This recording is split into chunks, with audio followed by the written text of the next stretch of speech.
Selamat pagi Dewan Juri yang terhormat. Mosi ini berangkat dari ambisi pemerintah Indonesia untuk melakukan integrasi antara NPWP dan NIK. Permasalahan yang muncul ketika hal ini diberlakukan adalah perlindungan data pribadi di bidang perpajakan masih rawan mengalami kebocoran data. Pada tahun 2022 terdapat 17.000 data penting situs Ditjen Pajak yang bocor. Setelah integrasi, adanya kebocoran data ini akan berimbas ke database lainnya yang terhubung dengan NIK. Saat ini, walaupun sudah terdapat peraturan dalam Undang-Undang Perlindungan Data Pribadi atau UU PDP, tetapi hal tersebut belum cukup karena dalam undang-undang belum memiliki peraturan pelaksana sehingga perlu untuk melakukan pengesahan Rancangan Peraturan Pelaksana atau RPP UU PDP. Apabila kondisi tersebut dibiarkan, maka data dan informasi wajib pajak yang seharusnya menjadi rahasia akan mudah bocor.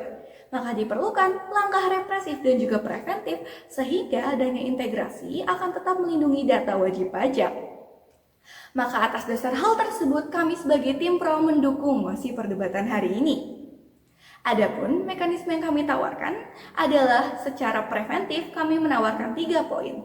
Yang pertama, kami akan melibatkan instrumen ethical hacker, yaitu hacker yang bertugas membantu pemerintah lewat percobaan peretasan sistem elektronik sebelum kemudian digunakan oleh publik.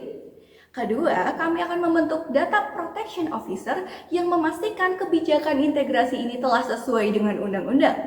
Ketiga, untuk keamanan sistem elektronik penyimpanan data-data perpajakan, kami akan menggunakan acuan standarisasi yang diamanatkan oleh Perkominfo nomor 20 tahun 2016 yang sebelumnya tidak ada acuan menjadi mengacu pada standar yang memenuhi standar pelindungan data pribadi di Uni Eropa, yaitu GDPR tahun 2023. Secara represif, kami akan mengesahkan RPP sebagai peraturan pelaksana Undang-Undang PDP yang memuat pembentukan lembaga otoritas perlindungan data pribadi dan juga sanksi administratifnya, yang sekaligus membentuk lembaga perlindungan data pribadi yang berfungsi menindaklanjuti penyalahgunaan data pribadi yang telah terjadi.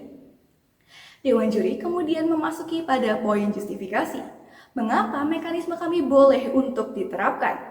Karena mekanisme kami akan menjamin kerahasiaan data dan informasi wajib pajak, yang mana hal ini telah dijamin dalam Undang-Undang Ketentuan Umum Perpajakan atau KUP. Dengan adanya mekanisme kami, maka kami akan menjamin secara preventif dan represif terjadinya perlindungan terhadap data dan informasi wajib pajak yang mengacu pada standarisasi GDPR tahun 2023. Hal ini dibuktikan dengan Komisi Uni Eropa tahun 2021 yang menggunakan standarisasi GDPR ini sehingga berhasil meningkatkan kepatuhan hukum terhadap peraturan perundang-undangan perlindungan data pribadi sebesar 67%. Oleh karena itu Dewan Juri, mekanisme kami telah dapat menjamin kerahasiaan dan informasi wajib pajak yang telah diatur dalam Undang-Undang KUP. Sekian dan terima kasih. Sebagai pembicara kedua, saya akan menjawab permasalahan mengenai kurangnya keamanan cyber di Indonesia dengan melalui pendekatan preventif. Untuk itu, kami memproposalkan 2 mekanisme solusi.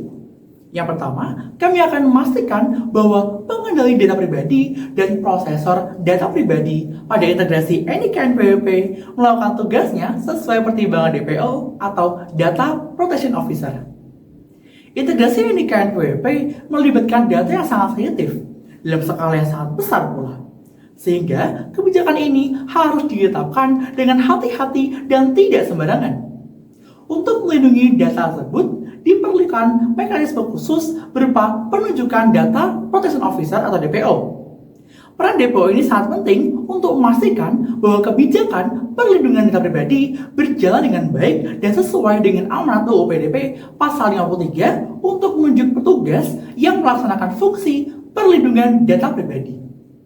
Menurut ahli seperti pendiri dan ketua APPDI Raditya Kosasi mengatakan bahwa keberadaan DPO di dalam suatu organisasi yang menjadi pengendali data baik privat maupun publik menjadi hal yang sangat vital dalam membantu organisasi tersebut menentukan kebijakan-kebijakan internal terkait dengan pemrosesan data pribadi yang organisasi tersebut kumpulkan. Kasus Deutsche Telekom di Jerman menunjukkan peran penting dari adanya DPO ini dalam mencegah pelanggaran data pribadi. DPO merumuskan kebijakan sesuai GDPR, melakukan penilaian dampak perlindungan data atau DPAA, melakukan audit berkala, dan menjaga hubungan dengan otoritas pelindung data. Langkah-langkah preventif ini memastikan perlindungan data pelanggan dan juga meminimalkan resiko pelanggaran dan meningkatkan kepercayaan publik terhadap Deutsche Telekom. Dengan adanya peran Depo ini Dewan Juri, maka integrasi NIK dan PWP akan menjadi hal yang sangat terjamin keamanannya. Karena apa? Akan mendapat perhatian khusus sesuai asas kehati-hatian bagi pengendali data untuk bisa memastikan bahwa mereka akan mampu melakukan pengendalian tersebut sesuai dengan UU PDP ataupun memiliki standarisasi yang jelas mengenai spesifikasi sesuai pertimbangan DPO. Mekanisme yang kedua, kami akan memproposalkan sebagai bentuk preventif analisis salah sistem, pemerintah dalam implementasi integrasi NIK dan PWP perlu berkolaborasi penuh dengan ethical hacker lokal.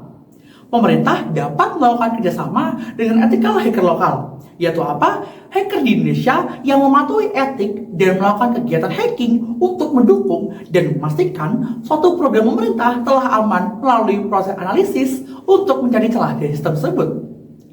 Letkol Baguswardi dalam tulisannya di Kementerian Pertahanan pernah mengatakan bahwa untuk meningkatkan keamanan cyber di Indonesia, pemerintah perlu membuka celah untuk bekerjasama dengan ethical hacker untuk bisa mencari celah cyber yang ada pada sistem tersebut.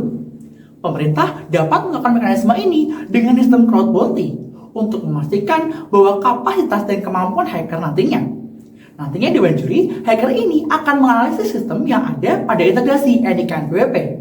Sehingga apa? Sehingga ketika program integrasi ini diluncurkan, telah melalui banyak sekali tahap trial and error untuk memastikan keamanan sistemnya.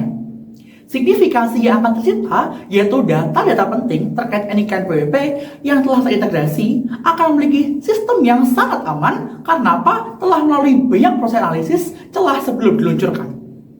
Contoh pelaksanaan program ini adalah bagaimana Kementerian Pertanian di Inggris pada tahun 2021 melakukan kerjasama dengan local ethical hacker di sana untuk apa? Memastikan bahwa kebijakan yang mereka luncurkan tidak memiliki celah sistem untuk dibobol oleh hacker lain. Keberhasilan mekanisme ini didukung pendapat dari James Happy, Menteri Pertahanan Inggris saat itu, yang mengatakan bahwa signifikansi mekanisme ini sebagai langkah preventif telah terbukti untuk apa? Menurunkan kemungkinan kebijakan tersebut untuk dibobol. Maka Dewan Juri dengan mekanisme ini dan efektivitas ini, langkah preventif untuk bekerja sama dengan local ethical hacker dapat memastikan integrasi NIK dan PWP akan berjalan dengan lebih aman dan tetap akan melindungi data pribadi masyarakat. Untuk itu Dewan Juri, saya sebagai pembicara kedua, mohon pamit undur diri. Terima kasih. Selamat pagi Dewan Juri, saya Oksana Ferudova sebagai pembicara ketiga tim pro akan mengelaborasi dua mekanisme represif untuk mendukung mosi perdebatan pada kali ini. Dewan Juri yang terhormat memasuki pada argumentasi mekanisme pertama terkait pengenaan sanksi administratif dalam RPP PDP akan meningkatkan kepatuhan hukum terhadap pelindungan data pribadi dan informasi wajib pajak. Dewan Juri yang terhormat, saat ini sanksi administratif dalam Undang-Undang PDP belum dapat dilaksanakan karena masih belum terdapat peraturan pelaksananya. Kekosongan hukum PP terkait teknis pengenaan sanksi administratif akan terjawab melalui pengesahan RPP PDP karena diatur secara rigid dan komprehensif dalam bab 8 RPP PDP. Dalam penerapan sanksi administratif merujuk pada artikel hukum online yang berjudul Catatan ATP Law Firm terhadap sanksi pemidanaan dan administratif dalam Undang-Undang PDP. Sanksi administratif dinilai dapat lebih cepat diberikan tanpa menunggu putusan lembaga peradilan dan dapat mengantisipasi sedari dini dampak berkepanjangannya yang lebih luas. Dewan Juri dalam konteks pengintegrasian NIK dan NPWP apabila DJP selaku pengendali data melakukan pelanggaran terhadap data pribadi, maka sanksi administratif yang terkandung dalam pasal 57 ayat 2 Undang-Undang PDP dapat diterapkan secara berjenjang, meliputi peringatan tertulis hingga denda administratif yang diterapkan berdasarkan tingkat pelanggaran dan seberapa jauh kebocoran data. Pun menurut ahli hukum Profesor Dr. Andi Hamzah, sanksi administratif nanti akan memberikan efek jera berupa pencegahan untuk tidak melakukan sesuatu yang melawan hukum. karena terdapat upaya penghukuman dan nanti akan meningkatkan tingkat kepatuhan hukum di status quo Dewan Juri. Dan pun keberlakuan sanksi administratif juga diterapkan di Uni Eropa dalam artikel 84 GDPR dan terbukti efektif yang mana berhasil dikenakan terhadap beberapa perusahaan besar seperti Google hingga British Airways. Dan menurut laporan GDPR, A Culture of Non-Compliance, hal tersebut mendorong tingkat kepatuhan perusahaan terhadap peraturan perlindungan data pribadi sebesar 59%. Sehingga Dewan Juri pengenaan sanksi administratif perlu dilakukan untuk meningkatkan kepatuhan hukum perlindungan data pribadi guna melindungi informasi wajib pajak yang terdapat dalam NIK yang terintegrasi.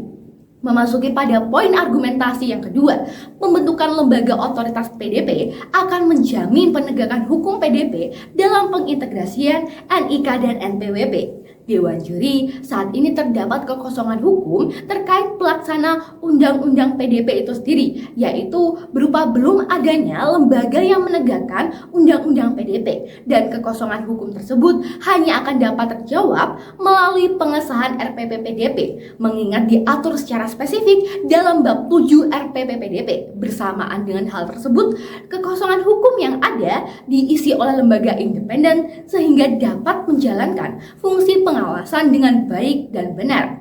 Pun Dewan Juri mengutip artikel hukum online yang berjudul Melihat Fungsi dan Tugas Lembaga Perlindungan Data Pribadi dalam Undang-Undang PDP, lembaga pelaksana PDP bertugas untuk menindaklanjuti pelanggaran data pribadi hingga pengenaan sanksi administratif. Pun lembaga PDP dalam pasal 203 RPP PDP akan bekerja sama dengan kementerian lain seperti BIN, BSSN, hingga lembaga etikal hacker nasional untuk melakukan langkah represif dengan mencegah data yang tersebar tidak diunduh lebih banyak orang serta menyelidiki dalam peretasan. Pun Ketua Komisi 1 DPR Mutia Hafid mengatakan dalam rapat dengar pendapat pasca bocornya data PDN bahwa mekanisme koordinasi dalam pasal 203 RPP PDP telah terbukti efektif di Amerika Serikat. Badan Perlindungan Data Pribadi Amerika dalam hal memastikan data tidak tersebar lebih jauh, mereka hanya membutuhkan waktu 2 jam saja. Sementara status quo membutuhkan waktu cukup lama yaitu 14 hari. Sehingga kami menilai menjadi hal yang urgent untuk dibentuk lembaga otoritas PDP dalam rangka menjamin perlindungan data pribadi wajib pajak yang terintegrasi melalui pengesahan RPP PDP sesuai dengan mekanisme kami. Berdasarkan 2 argumentasi terkait mekanisme represif akan mendukung adanya mosi perdebatan kali ini. Cukup sekian dan terima kasih. Assalamualaikum warahmatullahi wabarakatuh. Selamat pagi Dewan Juri yang terhormat. Saya Hastari Faida sebagai pembicara penyimpul dari tim Pro akan menyimpulkan kembali argumentasi tim kami dalam mosi perdebatan hari ini dengan menunjukkan bahwa mekanisme kami dapat menjamin adanya langkah preventif dan juga represif untuk menjamin kerahasiaan data dan informasi wajib pajak di Indonesia. Hal ini dibuktikan dari 4 mekanisme kami dari segi preventif maupun represif, yaitu yang pertama, optimalisasi peran Data Protection Officer sesuai amanat pasal 53 Undang-Undang PDP untuk memastikan kebijakan ini berjalan sesuai aturan undang-undang. Kedua, meminimalisasi celah sistem integrasi dari NIK dan NPWP melalui kerjasama dengan lokal ethical hacker. Ketiga, pengenaan sanksi administratif untuk memastikan kepatuhan hukum terhadap perlindungan data pribadi dari wajib pajak. Keempat, pembentukan lembaga pelaksana perlindungan data pribadi untuk menindaklanjuti pelanggaran data pribadi wajib pajak bila mana telah terjadi kebocoran. Adanya keempat mekanisme kami telah didasari oleh studi dan perkembangan yang telah diterapkan di berbagai negara sehingga dapat terbukti efektivitasnya dalam melindungi data dan informasi wajib pajak.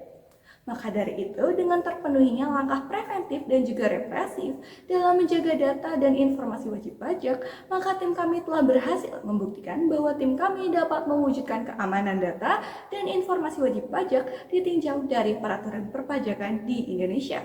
Maka dari itu Dewan Juri, sekian dari tim kami. Salam perlindungan data pribadi perpajakan di Indonesia. Sekian dan terima kasih.